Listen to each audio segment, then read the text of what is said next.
Hi, my name is Lorna Messinger. I am part of the Heal Their Land team and the campaign for Vote for Health. I want to give you a little glimpse into the ongoings of the operations that is here. First of all, I want to say that initially the thought of coming to Washington, D.C.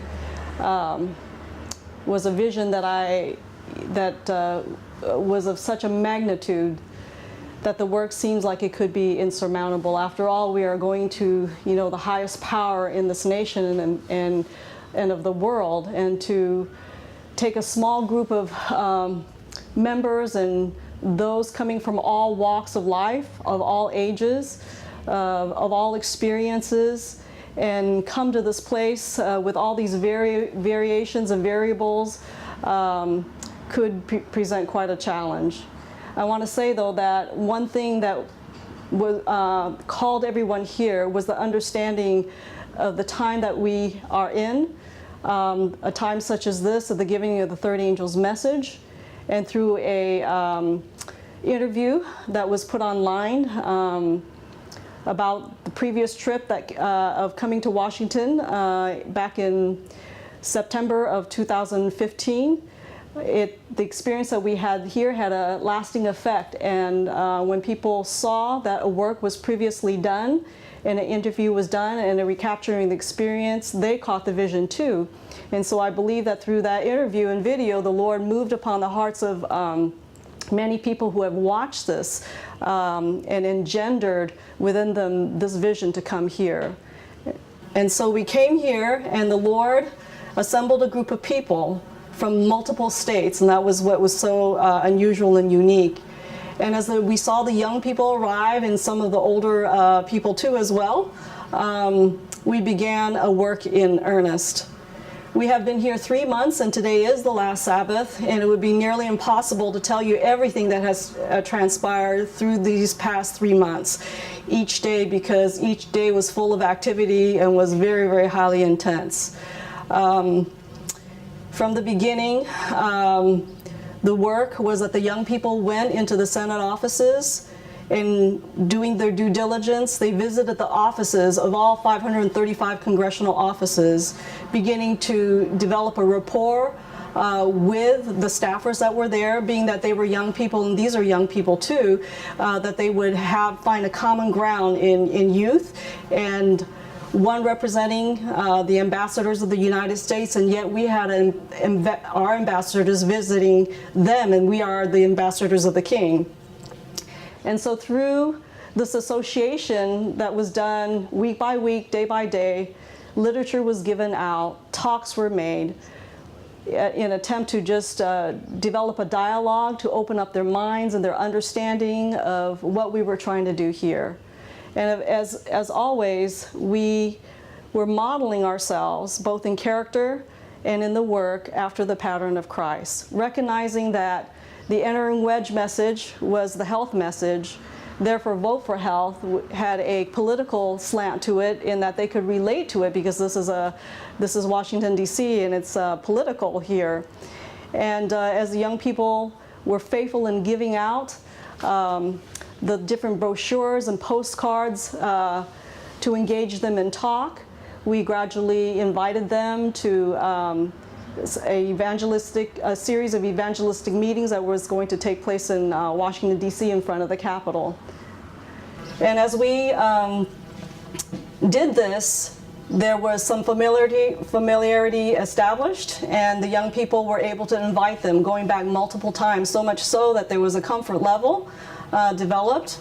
We engaged them in desiring to serve them, not only give them information, but to minister to them by asking them how well they were doing, and if they would like to be a part of a health experience that would relieve their stress and reduce that. And then in the dialogue, as we were engaging them, is to be able to help them transition from that health understanding to recognize that there is a higher power that supersedes even the government of the land. Not that that's what we were saying, but to introduce them to Bible principles and to open up their minds to the understanding that the reasons why these things are occurring in America is because there is judgment on the land, and to help them recognize the signs so that they may be able to put the pieces together. After all, America, our nation, was very much, is very much in trouble. The financial breakdown, the debt burden, the political, potentially corruption that's taking place, that they may be led to a higher understanding of why these things are so. And then come and attend the evangelistic meetings. So I must say that in the day-to-day operation, I want to give you a glimpse into that, is not without its challenges. When you bring that many people together from all stations of life and all experiences, of all different personalities and makeups, there's bound to be challenges. But one of the most remarkable things that I have witnessed all along is that through every challenge, the Lord made a way. As a group of people, even though we have variability in personalities and way of understanding and doing things, the wonderful thing is we know that God's presence was here. Like I said, it wasn't without its intensity and challenges, but when all were united and they were willing to submit to the Lord, and whenever we came across an impasse or obstacle, we all prayed. We knelt before the Lord. We gave presentations. Young people would give presentations to one another. And we submitted to the Lord and in prayer, and the Lord would just dissolve everything and part of the way, and we would get together and be united and to go forward in the work. And the Lord kept us focused each step of the way. And so throughout this whole 90 days at this point, we could see that every challenge that came about, the Lord's presence was here. I can't begin to even go into telling about the many different things that He has done to confirm the work and to part the waters. I want to say, though, in the beginning, as Brother Don Frost mentioned in the quote about coming to visit, that we must minister to the lawyers and the doctors and the senators. That was the injunction that brought us here in part. And we did see that as we obeyed and followed that injunction, that exact thing took place. That we were to serve those that are deprived and those that are poor and underprivileged.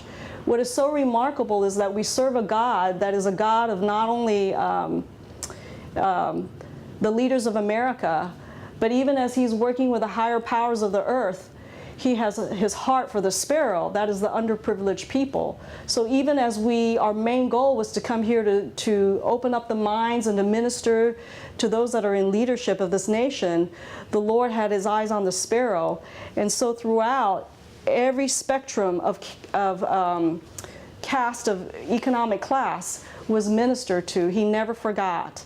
And as the work continued on, we also saw that He also brought a foreign brother that we, through circumstances that we did not know, came across the path here where God's people were working. And in doing so, he's from another country, that we were able to share with him about the Bible truth about the Sabbath. And even someone that we did not foresee coming through here that is from a foreign country was able to listen to the Sabbath truth given from the Bible, on Sabbath that is. It was preached to him, and he accepted the Sabbath truth and was so broken down in tears and so convicted that he wanted to go home and start keeping the Sabbath, and also to share it with his Sunday school. And so even after the endeavor, this took place. And so that's just one of the many incidences that has happened, that God would allow us to minister to many circumstances of people. So as the endeavor wrapped up and the 5 series of meetings took place and was finished, the elders invited all of us to come apart for a little while. And so on Sabbath, we had a home church, and we just was able to come together and fellowship and praise the Lord for all that he has done and his mercy towards us. And afterwards, we took a little walk. And what was so wonderfully miraculous in my mind was the fact that as we were walking, we came upon the quote by Spalding McGann on page 437, as Brother Don had read earlier about coming to Washington, D.C. And giving a pledge, and that work is to begin here in Washington, D.C. first. And that fully, in our minds, confirmed the fact that we were on the right track, and God was giving us a confirmation after the work was done, as if to say, this is the work, you are obedient to the cause, well done, thou good and faithful servant. And so it was like a bookend. It was a Spirit of Prophecy quote, that injunction that brought us here. At the end, it was a Spirit of Prophecy quote written by the Council of the True Witness, Jesus Christ himself, that confirmed that what we were doing was the right work and that he approved of it, and it was in the right order. So I just want to say that as we continue to go do the work, the binding off work, the health message, the Lord continue to part the waters as well. We continue to develop further the other ideas. The Lord gave us the binding work to be more health oriented, and so we did the Health Expo, starting with just a small handful full of people because many of the young people had to leave to go home. And so we began with just a lemonade stand, standing out in front of the Capitol, giving out the Amazing Facts health magazines. And we shared with people the lemonade and just gourmet drinks and engaged them into speaking with us. We ran across a lawyer from Georgetown, a student there that was very much interested, stopped by to talk to us. We ran across a congressional representative, and he talked to us as well, very interested in what we were doing because he himself was also on recognized the benefit of the health aspect. So through all of this, we were able to still engage a spectrum of people from all economic classes, from the leadership to just the daily people walking in the streets, inviting them to the Health Expo we were going to conduct a few days down the line in front of the Capitol Hill again.